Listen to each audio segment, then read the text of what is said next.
Gracias por estar atentos a lo que es nuestro decálogo de principios. Con esto les cedo el espacio a Bruno Castro, quien moderará nuestra primera mesa redonda.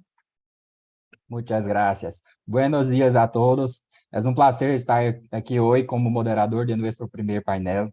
Mi nombre es Bruno, soy de Brasil, soy abogado, también soy director jurídico de la Fundación Paz Global en Brasil. Bienvenidos a todos. En nuestra primera mesa hablaremos un poco de democracia, de libre mercado, soberanía nacional y mucho más. Para unirse a nuestra mesa, les presento Jorge Cruz de Guatemala.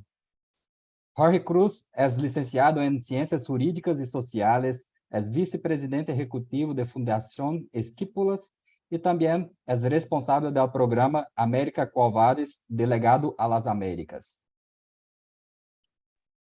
Muchas gracias, Bruno. Es un gusto para mí estar en esta tercera conferencia de la juventud para tratar un tema tan importante, en un momento tan complejo en el mundo. Sabemos que está instalada la crisis de la democracia, los vaivenes políticos de los enfoques de izquierdas y derechas también han hecho lo propio. Y bueno, hoy estamos viendo que se desata la guerra en Israel, ¿verdad? Ya no solo tenemos la guerra en Ucrania, sino que la guerra en Israel. Definitivamente es un momento para pensar y repensar lo que estamos haciendo, porque los equilibrios republicanos probablemente no están dando las respuestas a las poblaciones. Gracias. También tenemos conozco a Osvaldo Silva, de Chile, quien es periodista, es licenciado en Comunicaciones Sociales, tiene maestría en Neuromarketing y Psicología y es director del área de medios audiovisuales y redes delegados a las Américas. Estimado Bruno y estimados amigos, muy buenos días y muchas gracias. También muy contento de poder compartir con ustedes, de poder haber llegado a esta instancia en la que vamos a compartir, vamos a intercambiar ideas, y la idea justamente es poder tener acceso a todos estos criterios que en el continente, en América Latina, nos pueden unir y nos pueden ayudar a generar un movimiento nuevo de opinión respecto de cómo queremos que se proyecte nuestra democracia, nuestro libre mercado, nuestras libertades ciudadanas, cómo se cautelen, cómo se protegen y también cómo se redefinan en el futuro de mejor forma. Gracias. También con nosotros está Gerardo Verdecia, de Ecuador. Es el coordinador local de Estudiantes por la Libertad, es alumno Cato Institute y fundador de Awake Economics. Muy buenos días con todos. En primer lugar, estoy muy agradecido por la invitación, por estar en este evento. Como decía mi compañero Jorge, pienso que es un contexto internacional, no simplemente regional, sino internacional, con todo lo que está pasando en el mundo, propio para el intercambio de ideas. El intercambio de ideas es el motor de la generación de nuevas corrientes de pensamiento y la solución para los problemas que tenemos en la actualidad, tanto en nuestros países como a nivel internacional. Por lo tanto, espero poder aportar con nuevas corrientes de pensamiento y debatir entre nosotros para generar nuevas percepciones de lo que está pasando en el mundo actualmente. Gracias, Gerardo. Bueno, comenzamos nuestro panel y le pregunto a Jorge. Jorge, ¿sobrevivirá la democracia republicana representativa en el futuro? Bueno, efectivamente yo creo que estamos ante un punto de inflexión. Es decir, la democracia no es una ocurrencia de hace algunos años, sino que ha sido un proceso milenario de perfección, ¿verdad? Es algo así como la ley. Hablamos a veces que la ley occidental es algo que se le ocurrió a un país, pero no es así. Viene desde el Código de Hammurabi y ha sido un proceso de prueba y error que ha ido perfeccionándose poco a poco.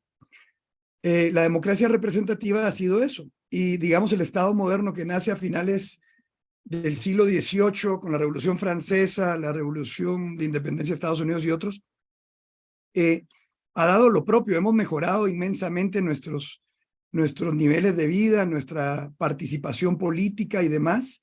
Latinoamérica no es una excepción en relación a esos logros, aunque sintamos que hay muchas asignaturas pendientes. Definitivamente que hemos avanzado. Digamos, Hoy no vivimos como vivimos hace 50 años, menos hace 100 años.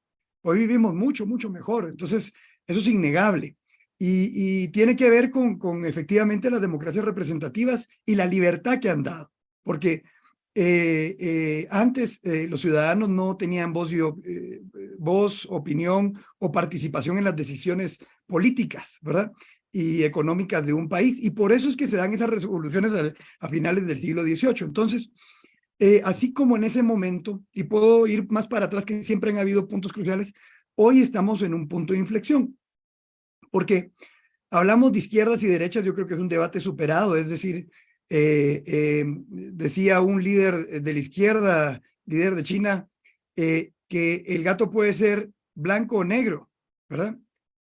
Eso no importa, lo que importa es que case ratones. Entonces, digamos, en ese punto de inflexión, yo le digo la paradoja del carro arruinado, ¿verdad? Si el carro tiene la llanta ponchada, pero porque nuestra ideología dice que hay que cambiarle el windshield, le cambiamos el windshield siempre, nunca vamos a arreglar el carro. Lo que hay que arreglar es la llanta ponchada.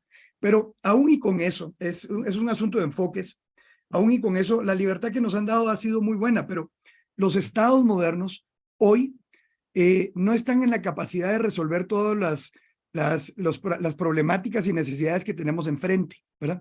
La pandemia desnudó eso. Entonces, ni aunque acabáramos con la corrupción de manera absoluta.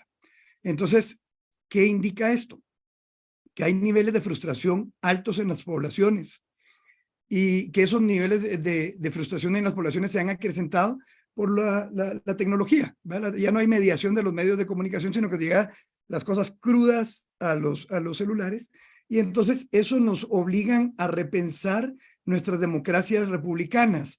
¿Cómo? Pues ya vamos a seguir hablando de eso, pero sí hay formatos en los cuales podemos seguir innovando para poder seguir mejorando en nuestra forma de gobernanza en nuestros países y seguir evolucionando. Entonces, si hay futuro, sí hay futuro. Solo tenemos que ser creativos en cómo aplicarlo y no ser dogmáticos.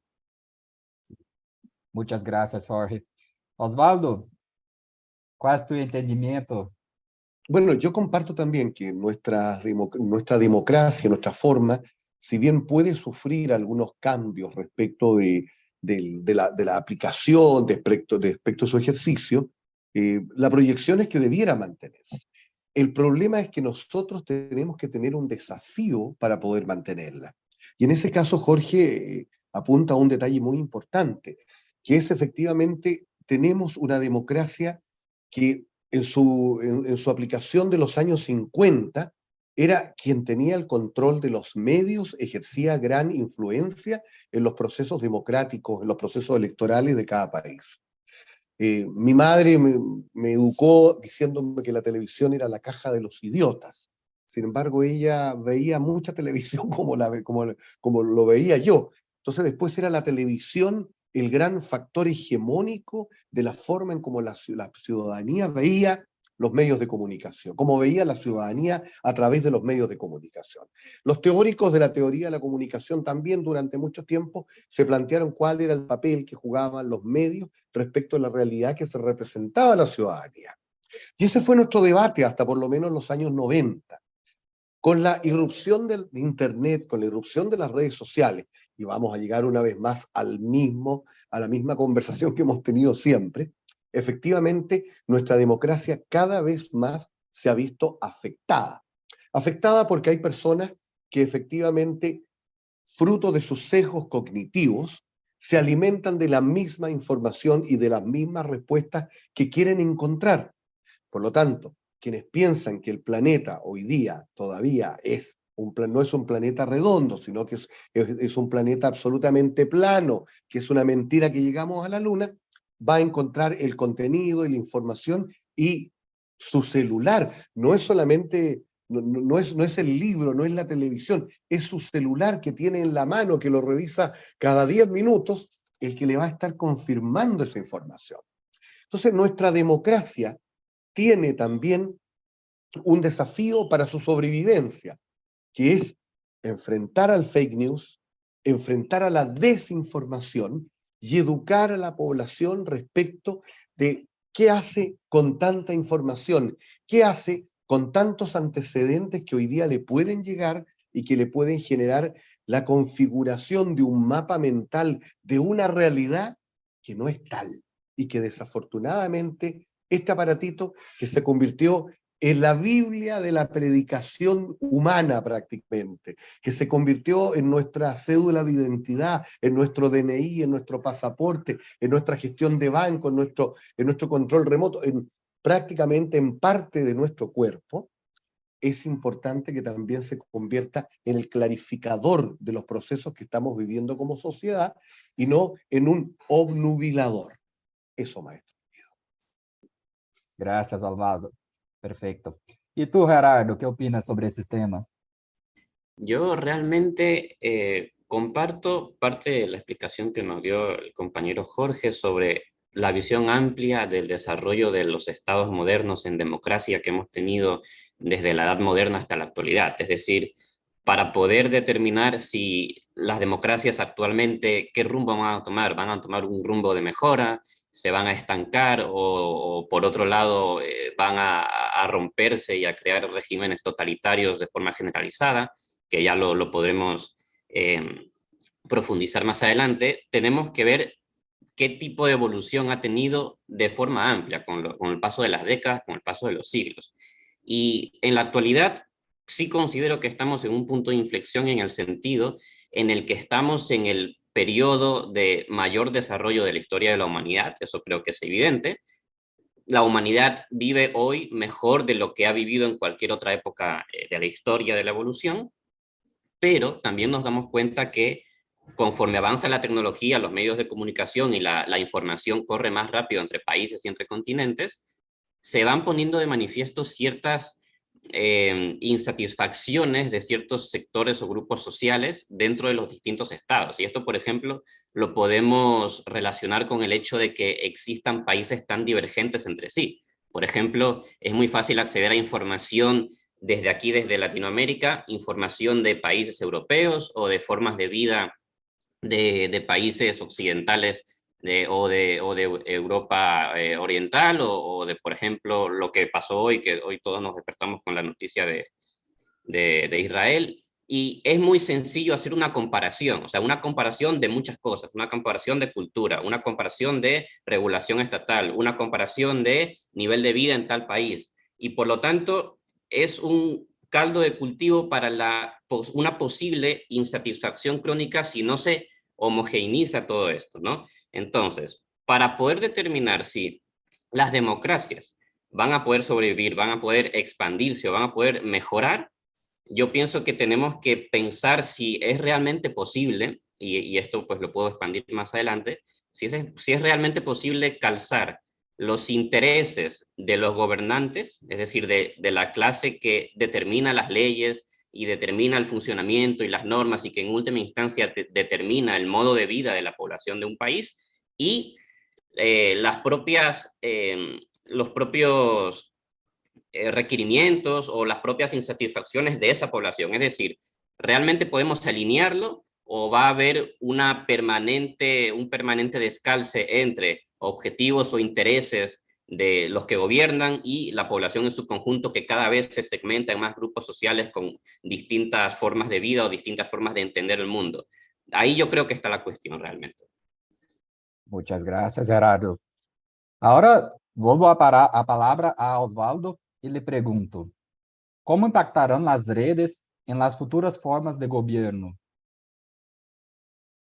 Bueno, sí, las redes en las futuras formas de gobierno van a tener una influencia fundamental.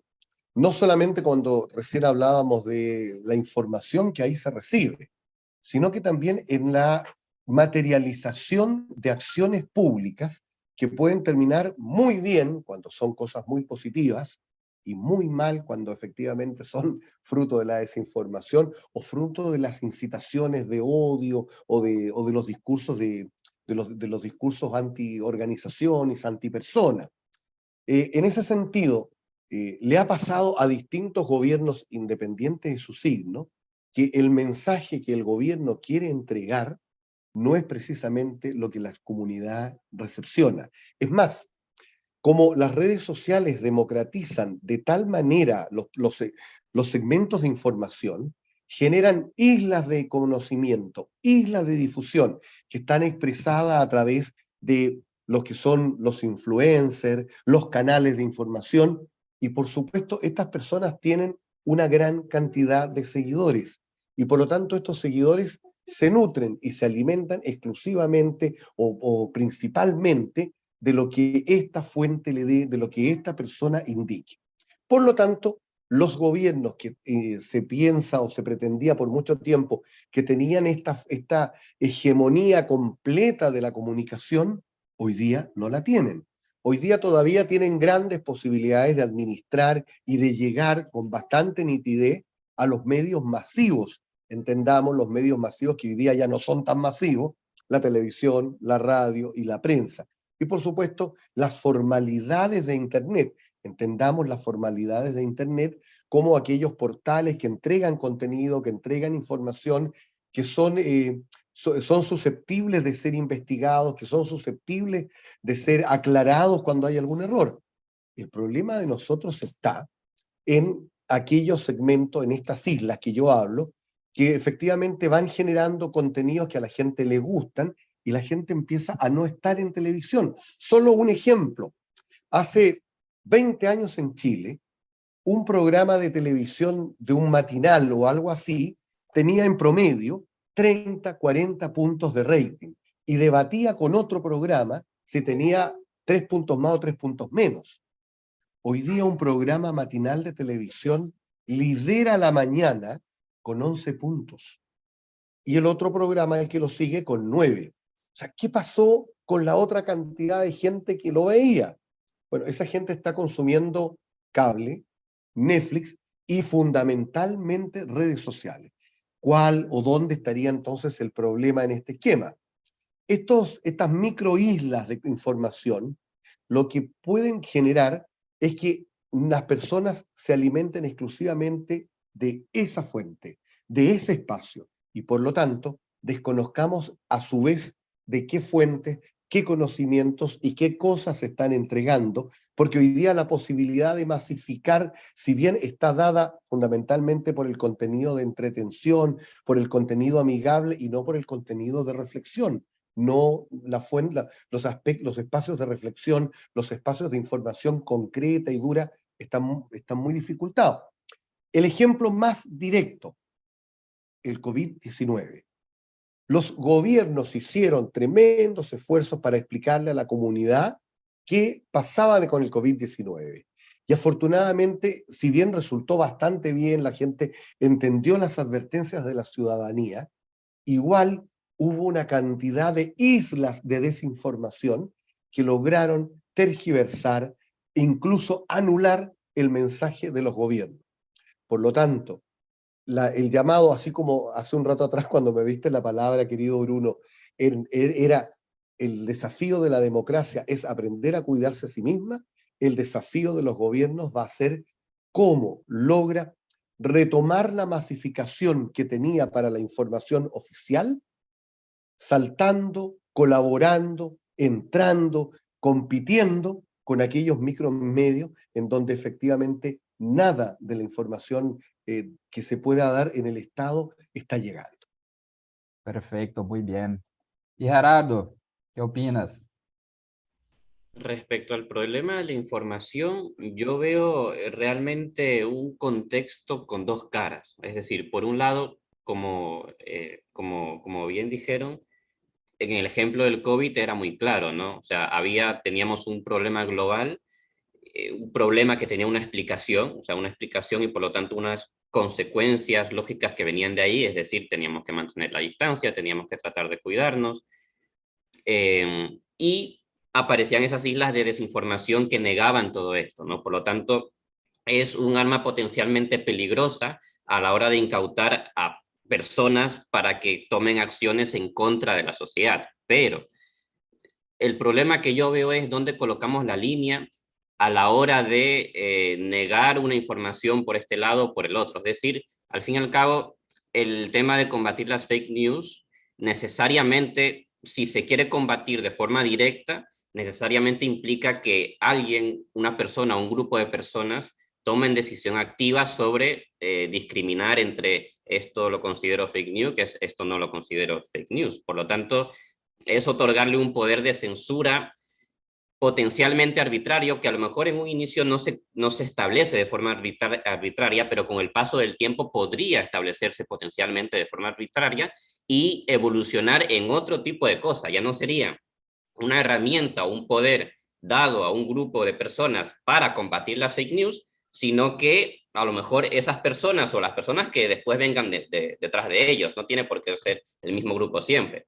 El que tome el relevo puede aprovecharse de ese contexto de poder para perseguir otro tipo de objetivos, ¿no? Otro tipo de objetivos propios en contra del combate con las fake news y en contra del resto de la población. Por lo tanto, ¿dónde colocar la línea roja entre esa forma de combatirlo de forma directa? Es complicado de verlo. Entonces, a lo mejor la forma indirecta de combatirlo es más adecuada, que yo entiendo como forma indirecta, tratar de colocar o posicionar una opinión oficial, pongámosle, por ejemplo, en el caso del COVID, la opinión oficial de los científicos transmitida por el gobierno y tratar de masificarla para combatir mediante argumentos y fundamentos el por qué las fake news son fake news, ¿no? Y tratar de combatirlas de esa forma en vez de forma directa, porque como digo, ahí yo veo esos problemas, a lo mejor no de ahorita, ni de un año, ni de 2 o 5, 10 o 20,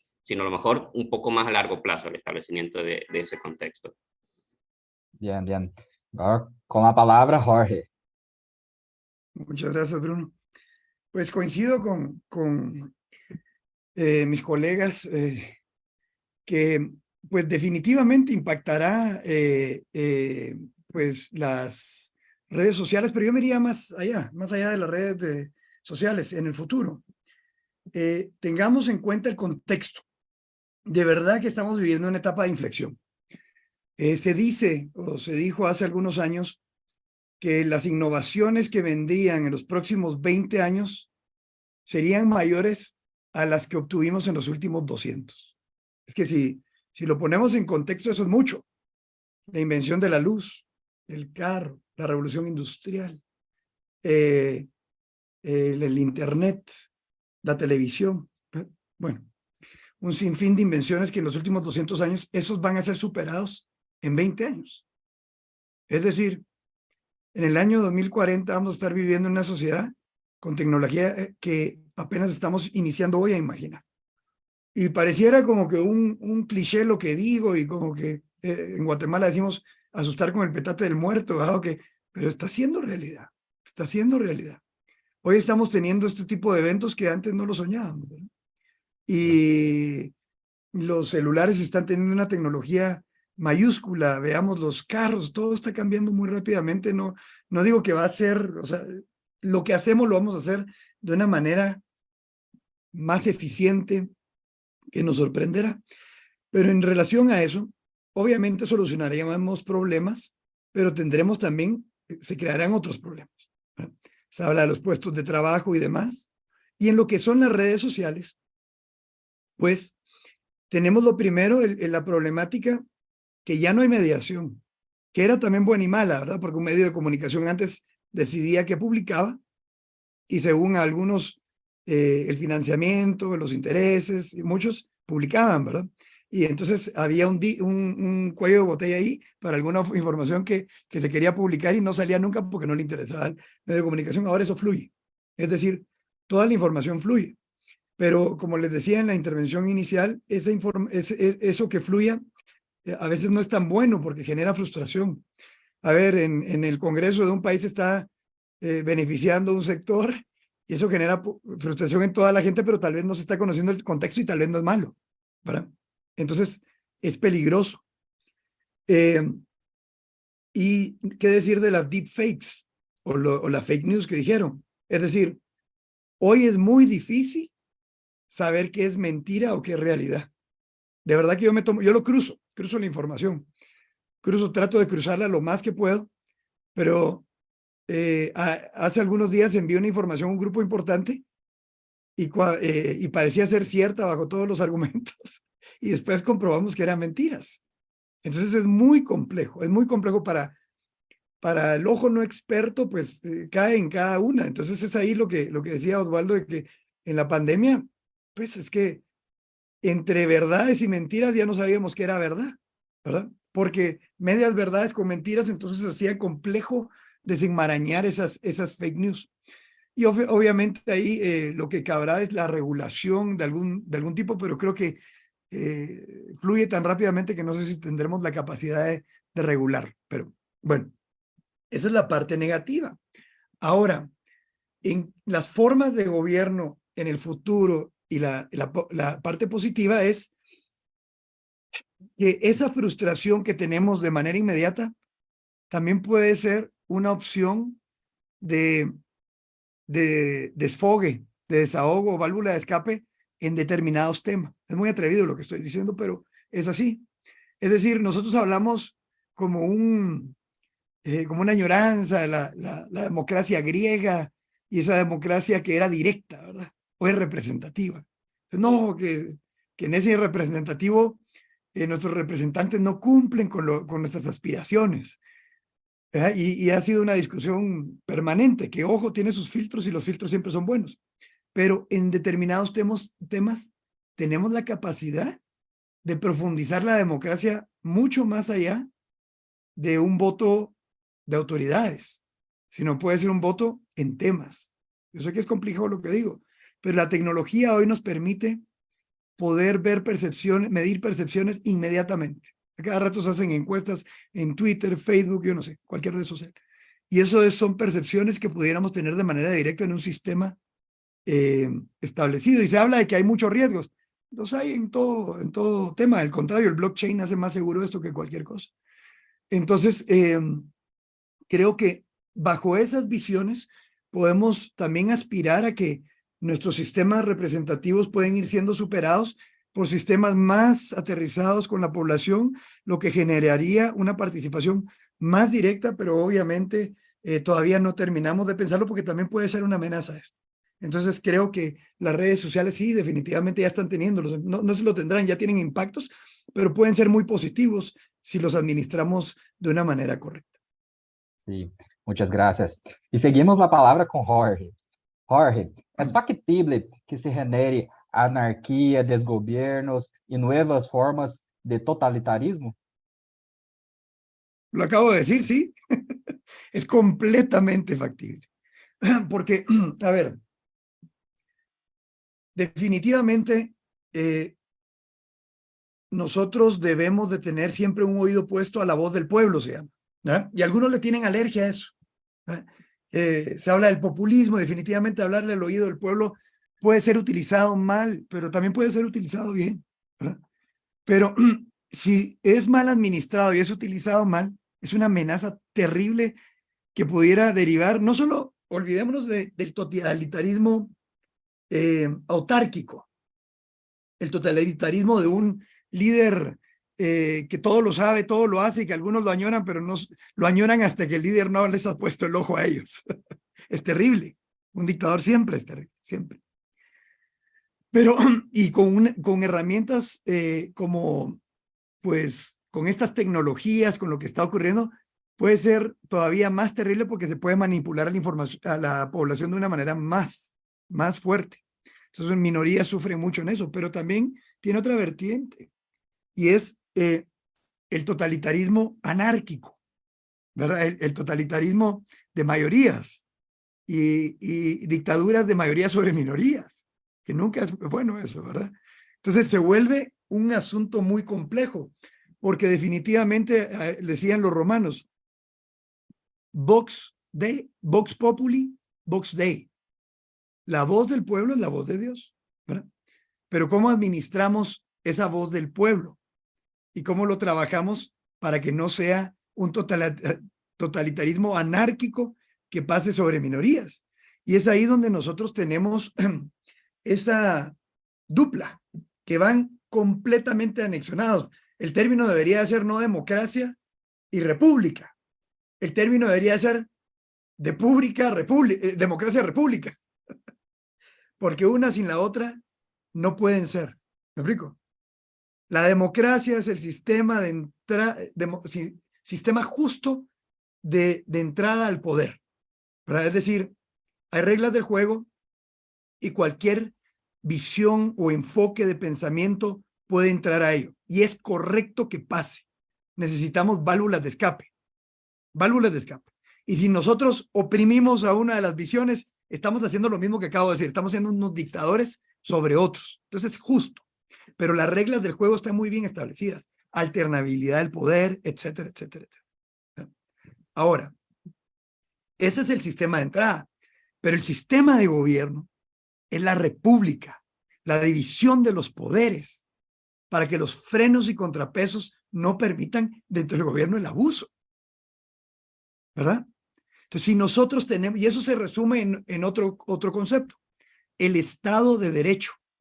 Si nosotros tenemos un Estado de Derecho muy bien afincado, reglas claras, estamos dando también un piso de subsidiariedad a ciertos sectores de la población que no pueden por sí mismos.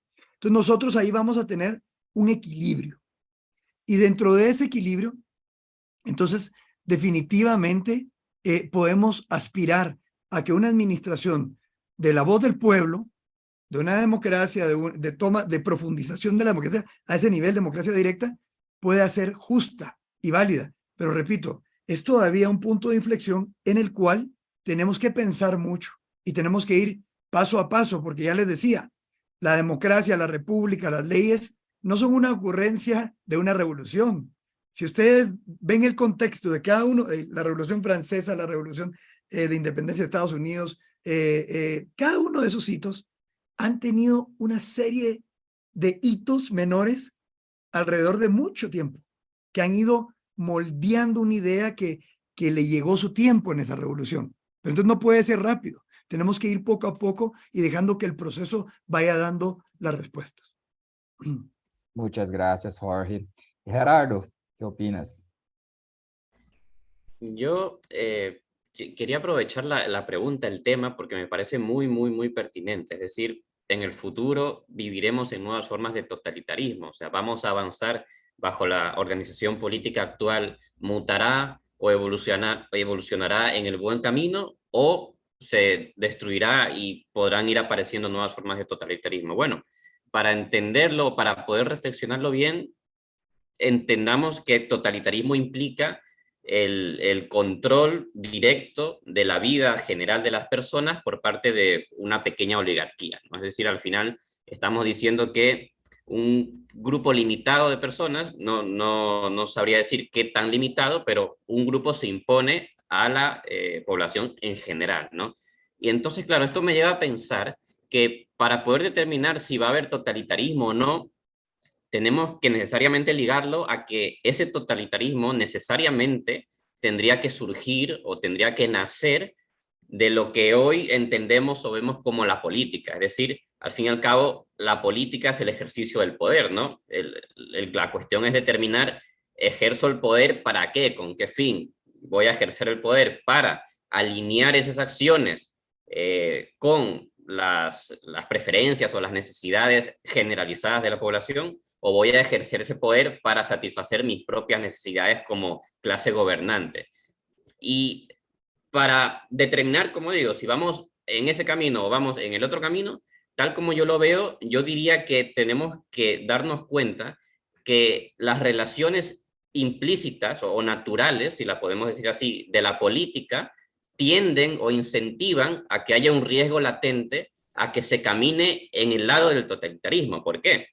Porque bajo la democracia actual en los distintos estados que tenemos en el mundo, la forma que tienen esos grupos, que los llamamos políticos, de poder acceder al poder y ejercerlo, es a través del respaldo ciudadano. Es decir, la democracia precisamente implica que las personas tienen que dar el respaldo a cierto candidato o el respaldo a cierta agrupación política, ¿no? Y entonces, desde el punto de vista de esos grupos políticos, la forma de ganar ese respaldo es tratar de alinearse con las necesidades de la mayor cantidad de personas para que efectivamente le den el respaldo. Y claro, aquí tenemos un problema.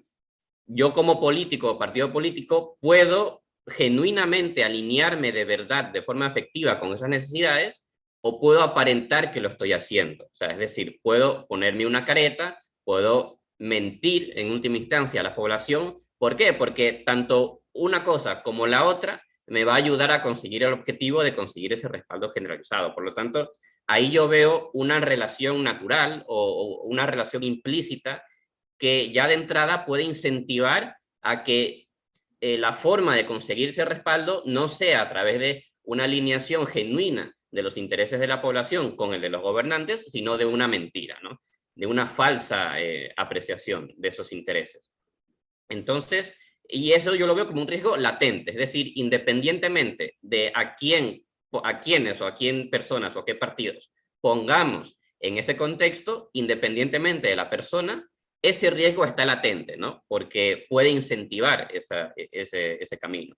Entonces, claro, si ya tomamos como punto de partido de que se puede tomar ese camino de la mentira y de ocultar ciertos intereses partidarios o personales de los políticos a expensas de los intereses generalizados de la población, entonces ya tenemos el primer riesgo de que el poder se ejerza en una primera instancia de forma totalitaria, aunque no se haya expandido todavía. Entonces, bueno, en tanto en cuanto esos intereses partidarios empiezan a expandirse, es decir, el control del Estado sobre la vida de los ciudadanos, de las personas, de la sociedad civil, se vaya expandiendo y vaya ganando fronteras, es decir, se empieza a regular cada vez más porciones de la vida civil, pues tendremos que se ha establecido un grupo de personas con intereses propios partidistas que ejercen el poder en etapas cada vez más expansivamente amplias de la vida civil. Entonces, bajo ese concepto,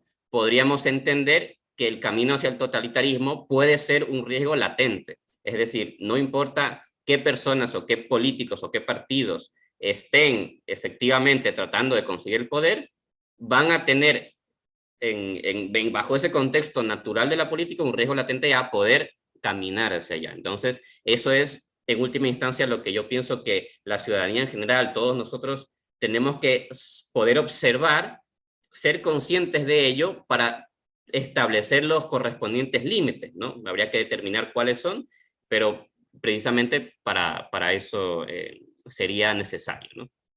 Muy bien, perfecto. Y Osvaldo, ¿qué opinas sobre el tema? Bueno, estimados amigos, yo la verdad que me sumo a lo que dice Gerardo y a la opinión que además nos da un contexto histórico, Jorge Cruz. Creo que yo vengo de una experiencia reciente, y esto es una opinión estrictamente personal.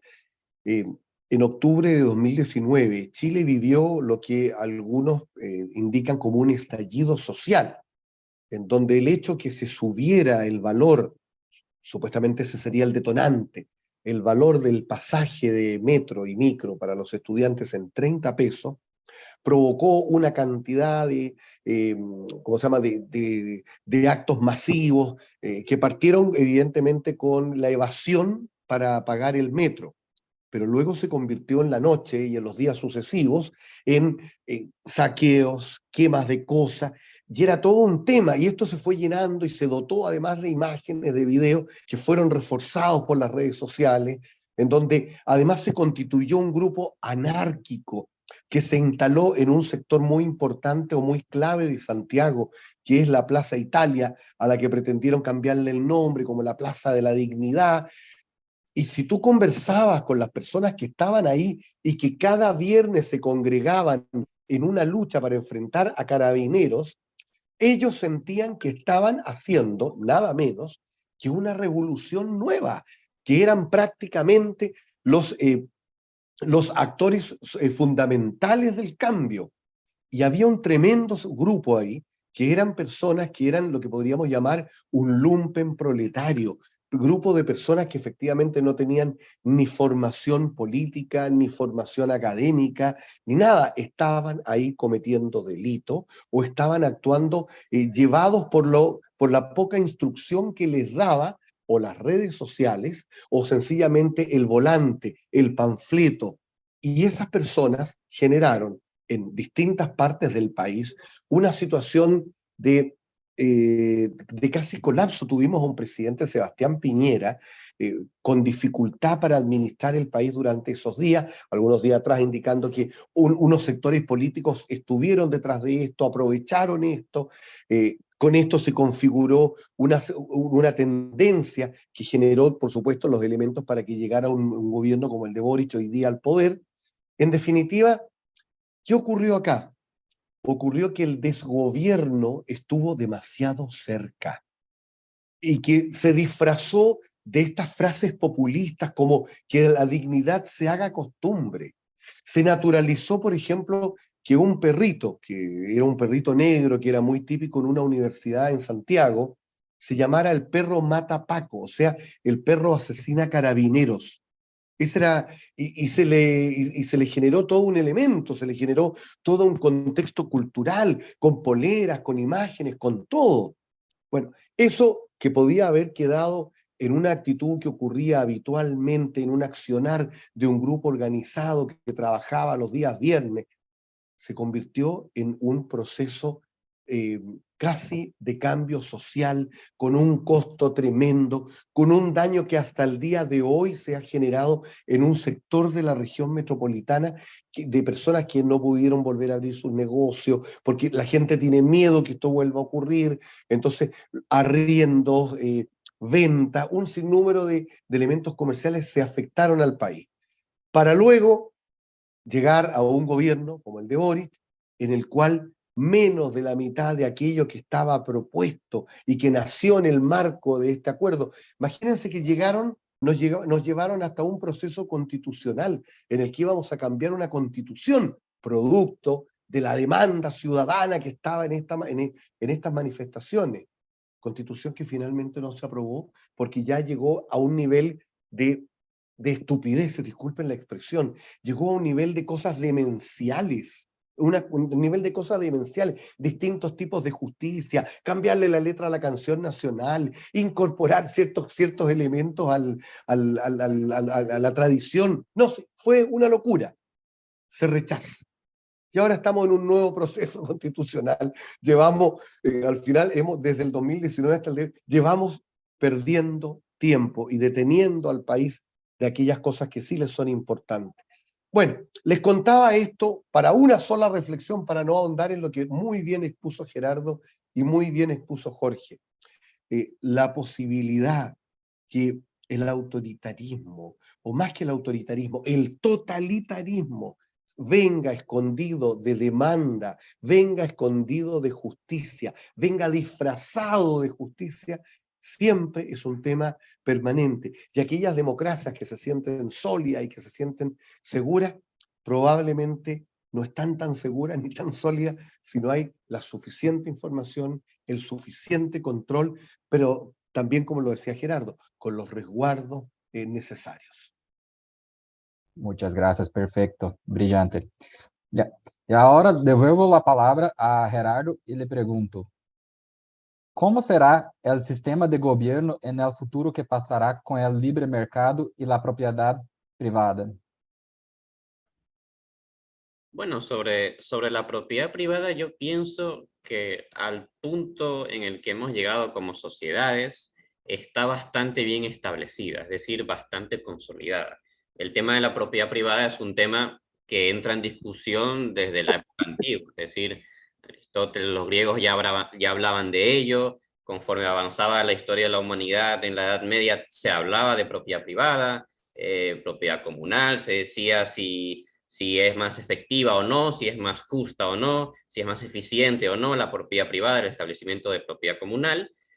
Y conforme entramos ya en la etapa moderna y en el establecimiento de los estados modernos, para mí la propiedad privada se ha sentado de tal forma en la que de forma generalizada, por ejemplo, ahorita vivimos en países grandes, en sociedades grandes, ciudades grandes, cosa que hace un montón de siglos atrás no se expandía tanto la vida en sociedad, es decir, los límites geográficos y la densidad poblacional de las ciudades hace siglos era mucho menor que ahorita, por lo tanto, mientras más se va expandiendo la concentración de personas, es decir, mientras más grande se hace una ciudad o un país, más latente o más claro, yo pienso que se ve la importancia de la propiedad privada y de que sea aceptada y establecida y consolidada por toda la población en general, que es yo creo que el punto en el que hemos llegado. Por lo tanto, pensar que la propiedad privada de forma generalizada corre peligro o puede correr peligro, bueno, al fin y al cabo ninguno podemos leer el futuro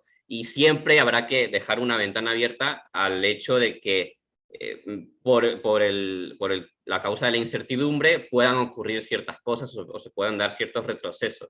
Pero yo sí lo pienso como una institución bastante consolidada. Caso contrario es, por ejemplo, temas como el libre mercado. Como decía anteriormente, la naturaleza propia de las relaciones entre gobernantes que establece el Estado o establece la política, yo pienso que incentiva de forma general, de forma natural, o sea, independientemente de si es un partido de derechas o un partido de izquierdas, pienso que incentiva naturalmente a que el poder político quiera expandirse regulatoriamente, quiera ejercer el poder cada vez en etapas o en fases más avanzadas y agregando a cada vez más porción de la población, ¿no? Porque al fin y al cabo, esa es como que una función general de esos partidos políticos, ¿no? Ejercer el poder, de qué forma o en qué medida, pues ya dependerá de la ideología de cada gobernante, pero de forma general, yo pienso que tiende a expandirse. Por lo tanto en cuanto más se expanda esa regulación o ese poder del Estado, menos cancha o menos espacio le quedará al libre mercado para actuar. Y en ese caso, bajo ese contexto, yo sí observo problemas en el sentido en el que la acción del Estado como agente económico dentro de la sociedad es una acción dependiente del desarrollo del mercado libre, o sea, del sector privado. ¿Por qué? Porque al fin y al cabo, si lo pensamos superficialmente, el Estado se financia con impuestos y los impuestos es riqueza generada por ese sector privado. Por lo tanto en cuanto las actividades del Estado vayan expandiéndose sobre la actividad del mercado, estamos diciendo que estamos delimitando esa generación de riqueza con la cual se va a financiar y se va a poder acrecentar el tamaño del Estado. Por lo tanto, es una especie de contradicción que sí puede llevar a un contexto de estancamiento o de depresión que al fin y al cabo es totalmente indeseable. Por lo tanto, de ahí, de ese problema contradictorio futuro, es donde veo la necesidad de colocarle límites a esa expansión que no sobrepasen las propias fuentes de creación de riqueza que puede generar el mercado. Y bueno, aquí ya se entraría en conceptos más técnicos, pero al fin y al cabo lo que hablo es de la acumulación de déficit fiscal, la acumulación de deuda, qué implicaciones puede tener eso sobre la actividad productiva y en última instancia sobre la vida de las personas. Sí, perfecto. Con la palabra Jorge. Muchas gracias. Pues qué tema más interesante. Creo que con lo que estamos viviendo definitivamente en ese punto de inflexión hay cambios. Primero decir que la discusión entre empresa y Estado sigue latente, ¿verdad? Y a veces el dogma no nos permite ver una posible sinergia real entre eso. Hoy los estados modernos o los países que mejor funcionan, aunque existe este debate muy fuerte, pues han logrado de cierta forma sortear las dificultades básicas y han llevado el debate a un nivel mucho más alto.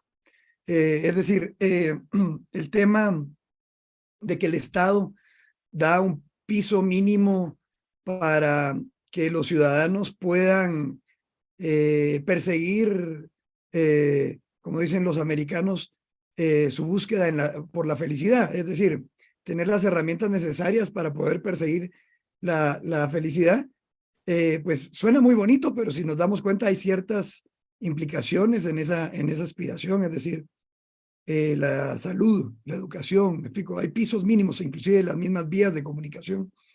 Son temas que el Estado debe de garantizar, pero dentro de ese garantizar debe ser en un marco de una visión de inversión, ¿verdad? Una visión de inversión, es decir, no de gasto.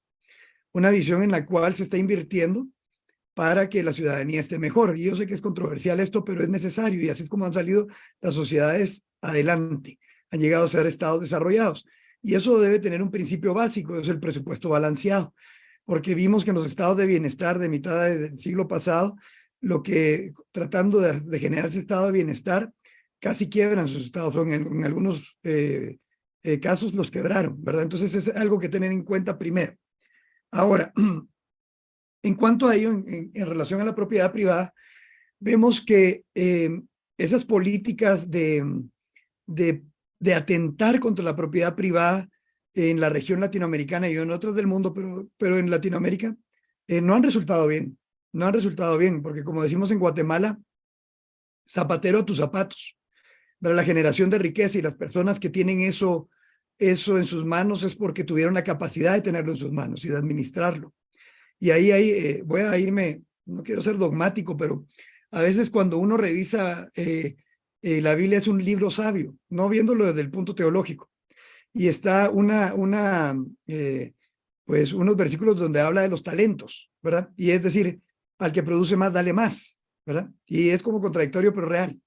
Entonces, en Venezuela vimos que el gobierno de Hugo Chávez, que era muy difícil de atacarlo, por cierto, por su sentido común, pero él se fue por una política de expropiación que resultó nefasta, ¿verdad? Porque lo que hacía era quitaba propiedades productivas y otras a empresarios que sabían cómo administrarlo, pero ojo, los empresarios sabían, bueno, eso es un tema más complejo.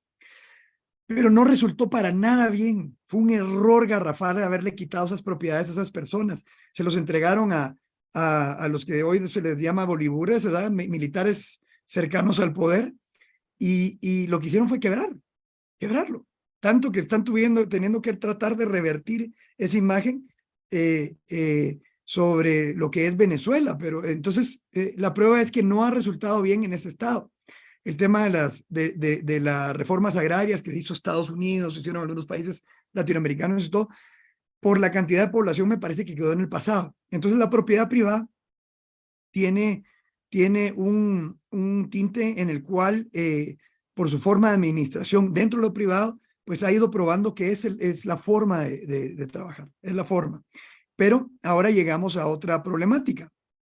Es decir, con tanta gente hoy, o los millennials, digamos, todos los jóvenes que están entrando, el crecimiento demográfico y todo, pues se habla de ellos que son ciudadanos líquidos, ¿verdad?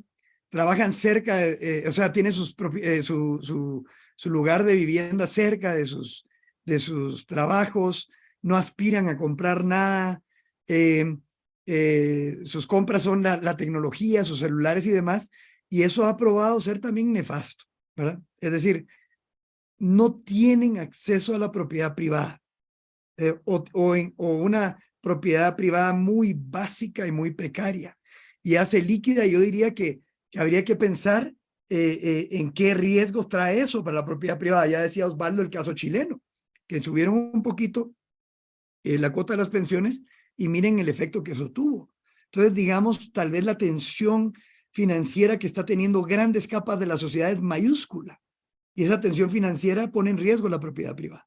Entonces, no quiero profundizar, no soy experto en el tema, pero sí lo tengo muy presente. Entonces, definitivamente, el mundo occidental está regido bajo un principio básico que es el libre mercado y la propiedad privada, pero hay que pensar en cómo vamos a abordar esos temas para que no se pongan en riesgo y para que todos puedan disfrutar de una visión de propiedad privada, me explico, cada uno a su nivel en lo que pueda administrar.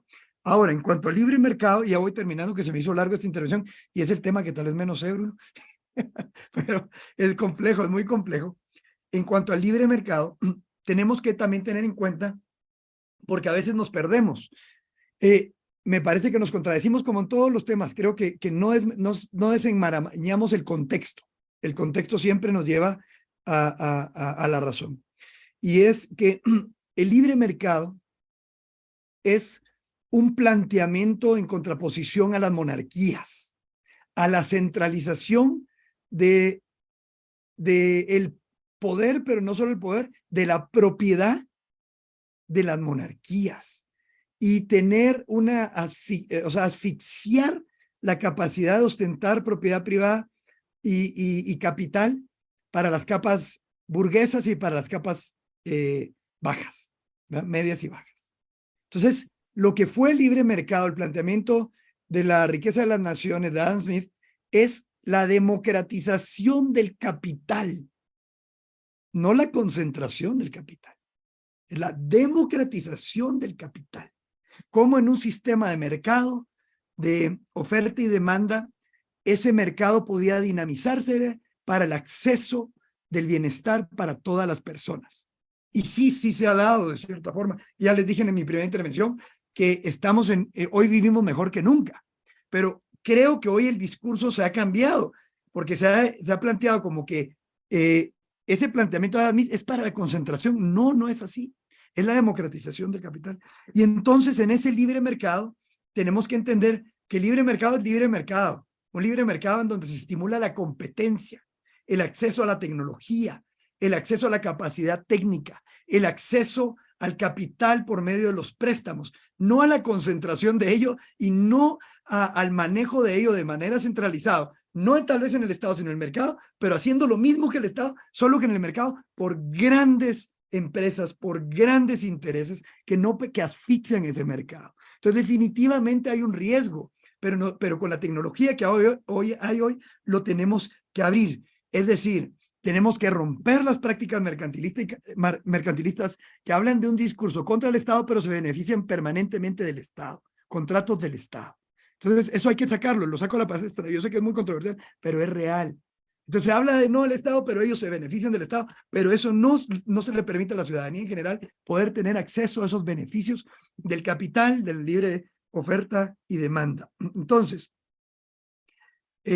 para cerrarlo, el mercado y la libre y la propiedad privada deben de ser estimulados. El libre mercado y la propiedad privada han sido prueba de que son una herramienta muy buena para el bienestar, pero dos vertientes. Una es tener pisos básicos, es decir, la población necesita poder acceder a su persecución de la felicidad. Eso es primero, hay que tenerlo en claro. Va más allá de una visión de mercado, una visión de Estado, sino que es un tema societario.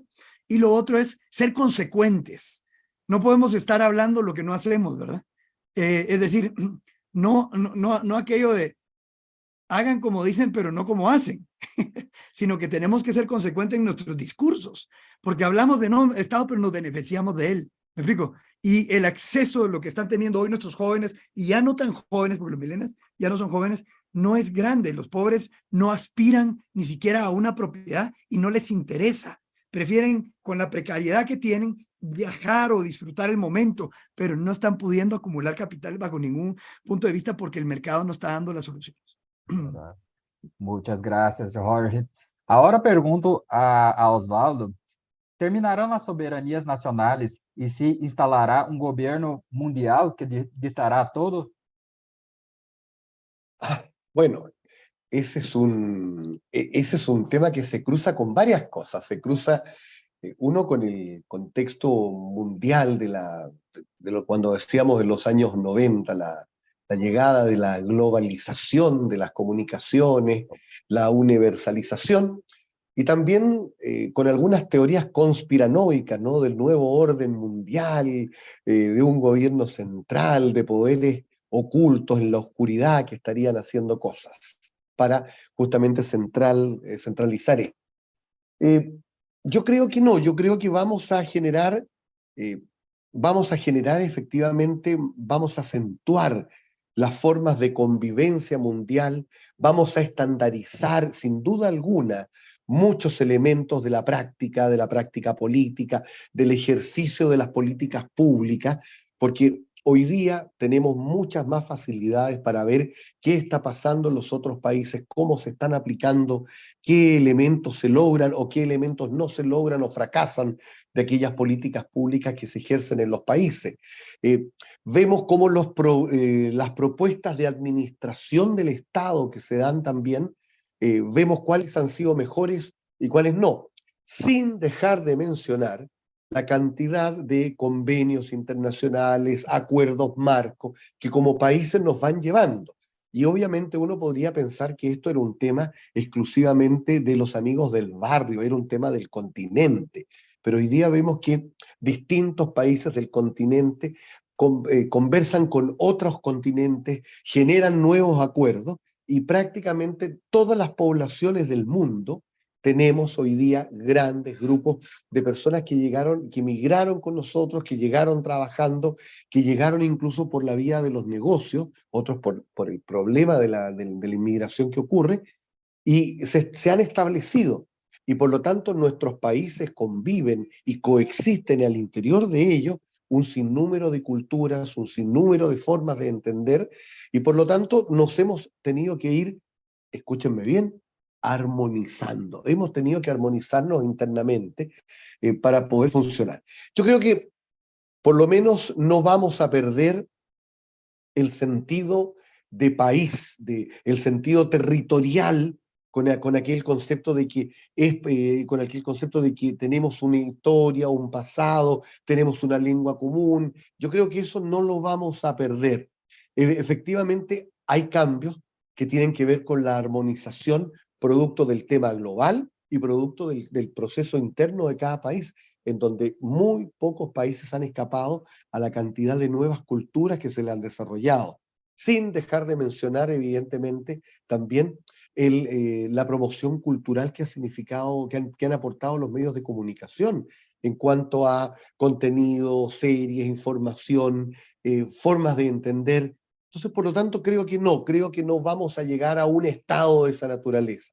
Pero el momento en que nosotros estuvimos tal vez más cerca de probar cuál sería un sistema como casi centralizado, fue justamente en el COVID-19, en cuando las políticas de salud nosotros las veíamos evidentemente aplicadas por nuestras autoridades, pero veíamos en los medios y en las redes lo que decía la OMS, cuál era la última información, para dónde teníamos que ir todos.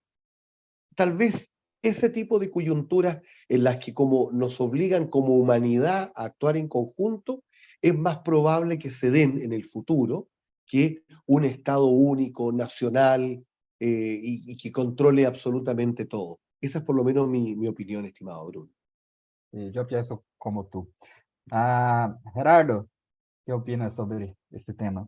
Pues yo respecto a esto coincido con Osvaldo y con Jorge. Pensar en un Estado mundial tal y como entendemos al Estado nacional, es decir, extrapolar un Estado nacional, pero que abarque todo el mundo, yo pienso que es algo realmente muy difícil, por no decir directamente imposible que se dé. ¿Por qué? Porque al fin y al cabo el Estado, la acción del Estado, tendrá que regular pues la actividad de todo el mundo, y siendo el mundo un lugar tan diverso, tan extremadamente diverso en distintos aspectos culturales, en aspectos de idiomas, en aspectos de preferencias, en aspectos de gustos, de formas de ver la vida, es decir, entre distintos países y entre distintos continentes, la forma de las personas de afrontar la vida en muchísimos aspectos de la vida cotidiana es muy diferente. Por lo tanto, establecer un gobierno mundial, un Estado mundial que pretenda regular, tal y como regulan actualmente los estados nacionales,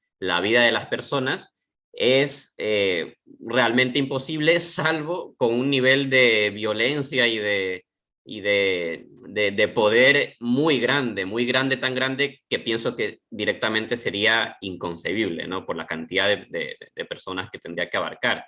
Y entonces, pero claro, esto no quiere decir que no exista posibilidades de mezclar culturas o de servirnos o enriquecernos de la diversidad cultural y de formas de ver la vida de otros países y de otras personas. Y yo creo que precisamente en esto es donde entra el proceso de globalización.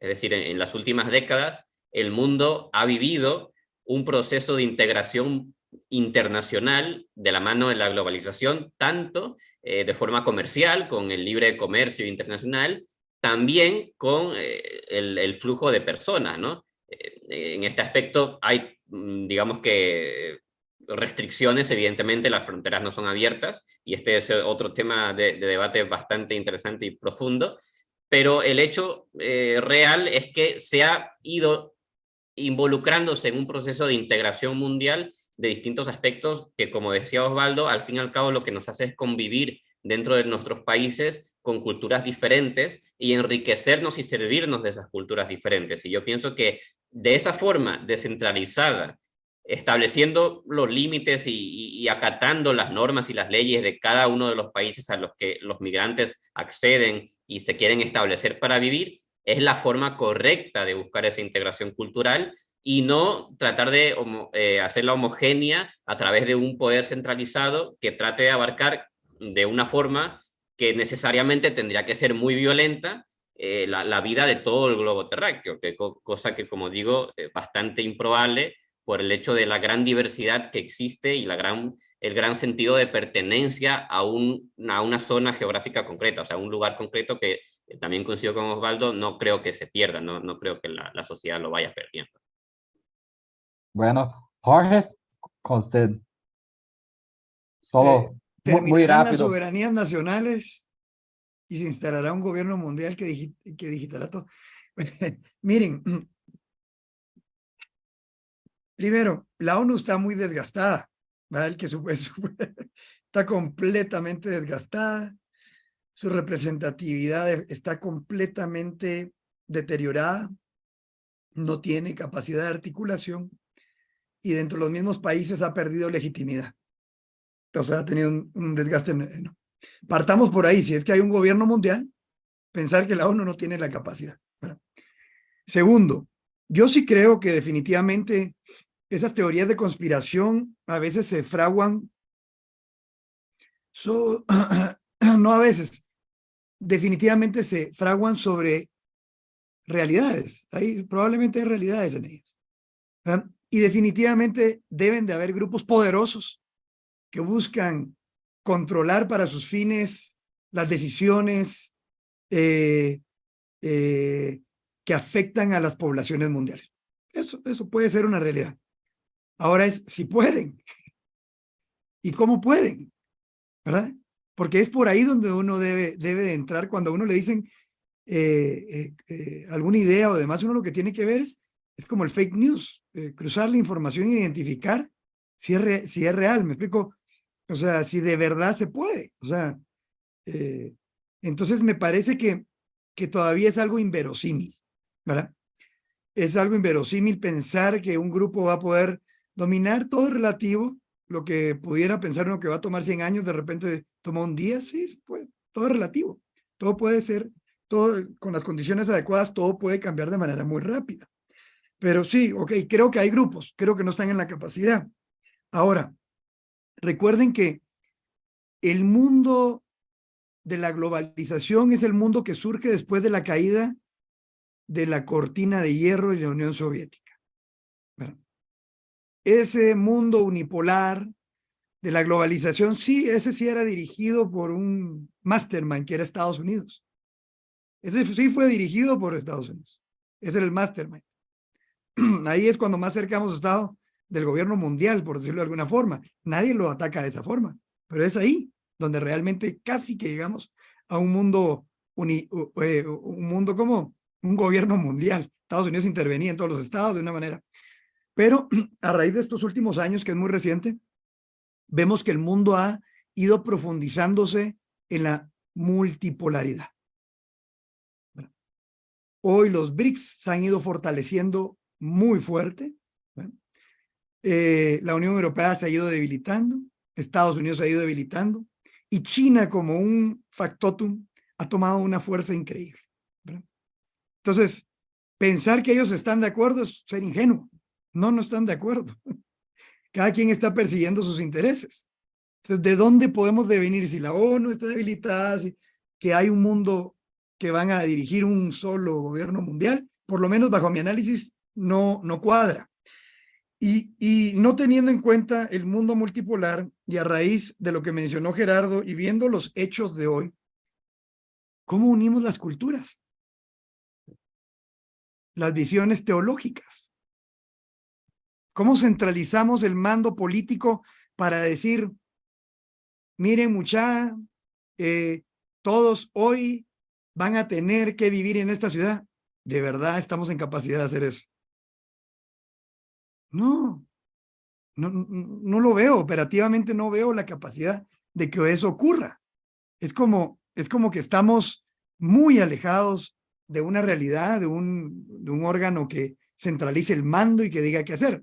Repito, sí estoy seguro, me queda claro que, ojo, las teorías conspiranoicas me motivaron a investigarlo y me di cuenta que sí existían grupos así como eso de Pinky Cerebro, que están así haciendo las manos y sí existen, es un hecho. También inverosímil, uno pensaría que no es cierto, pero sí es un hecho. Hay grupos que están tratando de controlar. Pero si tienen realmente la capacidad de hacerlo, no estoy tan seguro. Ahora, dentro de eso, recordemos que sí hay grandes empresas, BlackRock y otras, que centralizan mando económico, ¿verdad? Pero no sé si logran llegar al tema cultural y político. Por eso es que les digo, es muy complicado. Es muy complicado. Entonces, pero yo no creo que estemos cerca de eso. Tal vez en algunos aspectos sí. Y ahora, recuerden ustedes, toda la historia es líquida, prueba y error. Los cambios son muy grandes. Cuando se dio la Primera Guerra Mundial, no imaginábamos que íbamos a tener la Primera Guerra Mundial. Cuando se dio la Segunda Guerra Mundial, no imaginábamos que se iba a dar la Segunda Guerra Mundial. Cuando se dieron las guerras anglo-españolas del siglo XVIII, no los imaginamos. Y el mundo siempre ha sido convulso. Y ha estado en cambios permanentes. La gran peste negra mató más de la mitad de la población de Europa. Y eso acaba de ser, hace 500 años. Entonces, siempre ha sido convulso. La caída del Imperio Romano, la caída del Imperio Griego, el egipcio, ha sido convulso. El Estado moderno que yo hablé, que creo que es el mejor ingenio humano en relación a sistemas de gobernanza que hemos tenido en la historia de la humanidad, y me voy hasta el griego, porque acuérdense que el griego tenía los esclavos, las mujeres y otros que no participaban. Yo creo que hoy estamos en la mejor, por lo menos de la historia conocida, estamos en la mejor etapa de la humanidad. Ahora, todo cambia. Y el Estado moderno tiene apenas 200 años de su creación. De salir de las monarquías absolutas, donde por divinidad los reyes decidían qué hacer y tenían hasta el derecho de pernada. Si no saben, yo lo digo porque era dormir con la novia con la que se iba a casar dentro de su feudo. Imagínense ustedes el poder. Uno tenía que prestarle a la mujer al rey. Entonces era una abusividad. Y recuérdense el tema de los tributos. Por eso es que les decía en la intervención anterior que a veces los liberales y libertarios creo que pierden ese norte de ver de dónde viene la idea de Adam Smith, y era de las monarquías, ¿verdad? Estado central. Ahora, entonces en ese Estado moderno que tiene 200 años, ¿quién nos dice que no va a cambiar? Está cambiando todo muy rápido. Hay un punto de inflexión. Yo, desde mi perspectiva, yo no veo un gobierno mundial todavía, pero repito, no lo sé. Todo se relativiza. Lo que sí veo es que la apertura de fronteras, la profundización del conocimiento, la aperturación de las comunicaciones, todo este tema de la crisis de la democracia, porque llega la información muy rápido y todo, yo creo que lo que está haciendo, por el contrario, es que los estados modernos estén perdiendo alguna base. Y en lugar de irnos a lo macro, estamos regresando a lo micro. Estamos regresando a los estados nacionales, a las regiones autónomas y demás. Y porque los mercados se van, pues sería un absurdo cerrar las fronteras con la capacidad que se ha ganado gracias a la globalización. Entonces yo creo que por el contrario, las administraciones se están volviendo más locales y fortaleciéndose. No sé a dónde va a venir eso. Entonces, pero definitivamente no es algo negativo, sino que es algo con lo cual vamos a tener que lidiar en esto de democracias. Pero creo que sí, estamos lejos de un Estado mundial. Probablemente hay grupos que lo quieren imponer, pero reitero que el punto de inflexión nos está dando para pensar en formas que funcionen mejor a la ciudadanía. Muchas gracias, Jorge. Bueno, aquí concluye nuestra primera mesa. Quisiera agradecer a nuestros invitados, Jorge, Osvaldo, Gerardo. Fue un placer compartir esta mesa con usted y nuestra audiencia. Por lo tanto, me gustaría invitar a Roque a dar seguimiento en nuestra próxima mesa y continuar con ese brillante evento. Muchas gracias. Muchas gracias. Un abrazo a todos y muchas gracias, Bruno, por tu conducción. Muchas gracias.